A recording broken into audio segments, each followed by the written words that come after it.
पास मसला पूछने के लिए कुछ लोग आ गए तो 4-5 साल का बच्चा भी था जिसके वालिद ने गुस्से में अपनी बीवी को 3 तलाकें दी थी। तो छोटा सा बच्चा, कपड़े भी फटे पुराने, और हालत बता रही थी कि गरीबी है। तो जब मैंने मसला बताया कि 3 तलाकें हो गई हैं तो वापस जाने लगे। तो बच्चा मुझसे कहता है, देहाती आदमी तो कहने लगा, मौलवी साहब मेरी अम्मा ते नानी कहनी असन पुछ के आई आप कि हुण असीं लहदा लहदा ही रहना है। तो उस बच्चे की नौनिहाल की वो कैफियत देखी तो मैं रो पड़ा। मैंने कहा यार ये बच्चा बेचारा माँ बाप के होते हुए ये यतीमों जैसी ज़िंदगी गुजारेगा क्योंकि बाप ने तलाक दे दी। किस तरह मसाइल नहीं बताए लोगों को, तालीम से आगाही नहीं किया। और इसमें बहुत बड़ा जुल्म है उन लोगों का भी जो जनाजे पे खड़े होके तो कह देते हैं, मेरी तरह के लोग अच्छे उलमा की बात नहीं करता, वो कह देते हैं देखो जी लोगों को जनाजा नहीं आता। भैया आपने किस दिन इशा के बाद क्लास लगाई थी जनाजा सिखाने की? ये तो आपने कह दिया लोगों को कुरान जी ठीक नहीं आता। तो यहाँ तो बेचारी बीबियाँ जिनको सही पढ़ना नहीं आता वो मिशन बना लेती हैं कि मैंने इतने 100 को कुरान पाक पढ़ाना है, बेवा हो गई हूँ, तलाक याफ्ता हो गई हूँ, सारी ज़िंदगी कुरान पढ़ाऊँगी। हम क्यों ये मिशन नहीं बनाते, क्यों इस तरफ सफ़र नहीं करते? एक तो दीनी मालूमात में, दीनी उलूम में अपने आप को लगाएं और ज़ौक़ पैदा करें कि जो चीज़ें मुझे नहीं आती मैंने वो सीखनी है, जो मामलात मुझे नहीं आते मैंने उनकी तरफ सफ़र करना है। एक तो अपना ये मिजाज बनाएं। और जब आप दीनी उलूम सीखते हैं तो पता है कौन सा मंज़र कायम होता है?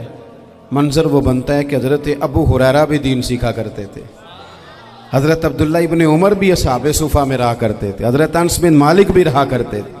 और ऐसा मंज़र बनता है कि हज़रत सैयदा खतीजतुल कुबरा रज़ी अल्लाह तआला अन्हा फरमाती हैं, सैयदा फातिमा हुजूर की गोद में बैठी होती थी और नबी पाक से बातें पूछती थी और हुजूर उन्हें बता रहे होते थे। सैयदा आयशा हुजूर से दीन की बातें पूछती। चौथा हिस्सा हमारी फ़िक़्ह के उसूल हज़रत फातिमा की, हज़रत आयशा सिद्दीक़ा की मरवियात पर मबनी है। अगर हमारी बच्चियां छोड़ दें डाइजेस्ट पढ़ना, छोड़ दें इधर उधर की मूवी देखना और वो किताब व सुन्नत पर आ जाएं तो बहुत सारे मसाइल ऐसे हैं जो उलझने से पहले ही सुलझे हुए हों। दीनी तालीम का मिजाज और ज़ौक़। और दूसरी आयत करीमा मैंने तिलावत की, अल्लाह करीम ने कुरान मजीद में फरमाया, या अय्युहल्लज़ीना आमनू कू अनफुसकुम व अहलीकुम नारा, ऐ ईमान वालों खुद भी दोज़ख की आग से बचो और अपने घर वालों को भी बचाओ। ओ वालिद, वो माँ जो बच्चों को भूख से बचाने के लिए मेहनत करती है, उनको मायूसी से बहुत सारे माँ बाप ऐसे होते हैं जिनके पास कपड़े लेने के पैसे नहीं होते ईद पे। क्यों? अजान शुरू होगी जी, अजान सुने जी। अजीज़ भाई, जिस तरह हम अपने बच्चों को देखें, बहुत सारे माँ बाप के पास गुंजाइश नहीं होती, लेकिन इस नीयत से कि बच्चों के दिल टूट जाएंगे, ईद पे कैसे गुजारा करेंगे, मुश्किल से भी कपड़े ख़रीद के देते।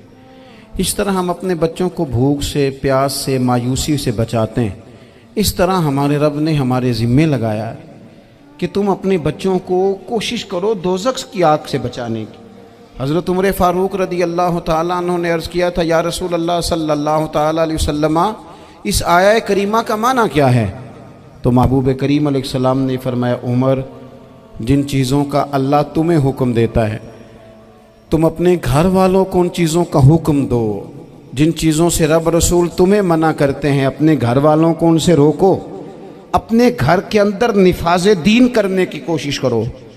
मेरे भाई, बहुत ज़्यादा आजमाइश है हमारे घरों में, बेचैनियाँ हैं, इज़्तिराब है, बच्चों में सख्ती है, बहन भाई एक दूसरे के साथ लड़ते हैं, मिजाजों में तलखी आ गई। क्यों भला?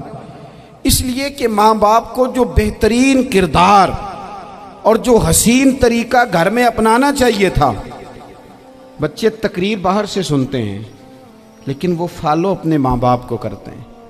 अगर माँ बाप में हौसला हो, सब्र हो, इत्मीनान हो, खुददारी हो, थोड़े पर गुजारा करने का मिजाज हो। देखे ना, आज डिप्रेशन है, टेंशन है, पैनिक्स अटैक्स हैं, बड़ी सारी चीज़ें आ गई हैं। क्यों भला? सब्र नहीं, तहम्मुल नहीं, बुर्दबारी नहीं। आजमाए। एक दिन एक बच्चा मेरे पास आ गया मदरसे का और आके वो रोने लगा मेरे घर वाले कहने लगे खाना छोड़ दें, पहले इसकी बात सुन ले। मैंने कहा पुत्र क्या हुआ, किसी ने मारा है किसी उस्ताद ने? कहने लगे नहीं हजरत, घर फ़ोन किया था तो मेरी अम्मा और अब्बा की लड़ाई हो रही है। बच्चा कांप रहा है, टांगे कांप रही हैं। मैंने कहा क्या हो क्या गया तुम्हें पुत्र, लड़ाई हो रही है तो घरों में हो ही जाती है। कहने लगे नहीं, आपको पता नहीं वो बड़ा सख्त लड़ते हैं। मेरे वालिद जब मेरी वालदा को मारने के लिए आगे बढ़ते हैं तो हम सारे चारपाइयों के नीचे छुप जाते हैं, हमें खौफ आता है, वो मंजर खतरनाक होता है। ये कौन तकलीफ दे रहा है अपने बच्चों को? यहाँ बैठे हमारे यहाँ मीलों दूर रहते थे उसके घर वाले, तो वो तकलीफ में था, तो घर में क्या कैफियत होगी? अगर हौसला हो, सब्र हो, कनात हो, अल्लाह के दिए हुए थोड़े रिस्क पर हमें राजी रहना आता हो, हमारे घरों में सुकून आए, इत्मीनान आए, हम जो ज़िंदगी बड़ी खुशी खुशी गुजार सकते हैं। हमारे मिजाजों का लालच, हमारी तबीयतों की बेराह रवी, हमारी झूठी अना का बुत, उन सारी चीज़ों को ख़त्म कर देता है। अपनी ज़िंदगी के अंदर अगर हम वो किरदार अपने बच्चों को दें, जिस किरदार में मोबाइल भी हो, जिसमें गाड़ी भी हो, जिसमें पैसे भी ला के अब्बा दराज में रखता हो, लेकिन वालिद का घर में मुसल्ला भी मौजूद हो, उसकी कोई तस्बीह भी हो, वो ये भी कहता हो कि खुदा ने अपने फजल से आज 5,000 दिया है तो इसमें 1,000 गरीबों का भी है, इसमें थोड़ा सा मैंने अल्लाह की रिज़ा के लिए भी रखा है। अगर कोई मुश्किल आ जाए तो वो बाप और माँ को सब्र करता हुआ देखते हो।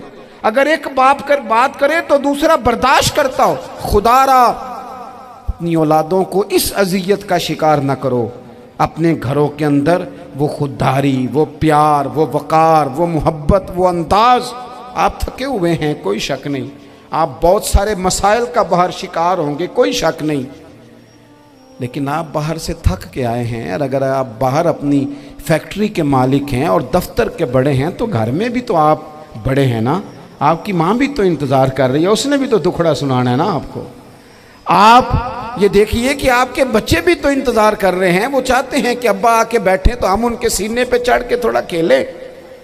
आपकी अहलिया मुंतज़िर हैं। कुछ बातें बीवी किसी और से नहीं कह सकती, सिर्फ अपने शौहर से कहती है, लेकिन वो तो आते ही जलाल में आ गए साहब। वो कहने लगे तू बड़ी नालायक है, मैं थका मांदा आया हूं और तूने मुझे कहानी सुना दी है।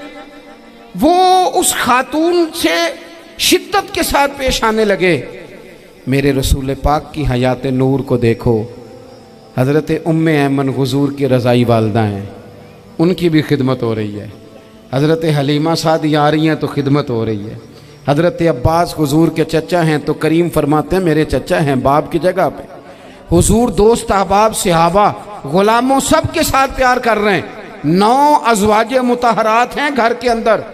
और कैफियत ये है कि हुज़ूर सिर्फ उनकी ज़रूरतों का ही ख्याल नहीं करते, ख्वाहिशात का ही ख्याल नहीं करते, बल्कि मेरे करीम का तरीका ये है कि कोई बंदा आज बोल क्या रहा है, वो कहाँ खड़ा है, आज उसके जुमले किस तरह के हैं, उसका लहजा किस तरह का हो गया है और उसे ठीक कैसे करना है।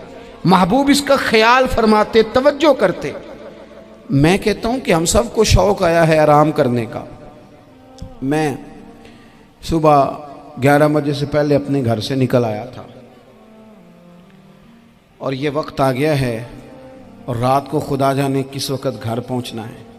कई दफ़ा कैफियत ये होती है कि गाड़ी से उतरते हैं तो फिर दिल करता है कि कोई उठा के चलाए ना कभी। इसके बावजूद बहुत सारे लोग नाराज़ रहते हैं कि हमसे मिल के नहीं गए, फ़ोटो नहीं खिंचवा के गए, फलानी जगह चाय नहीं पी के गए। ये तसलसल है।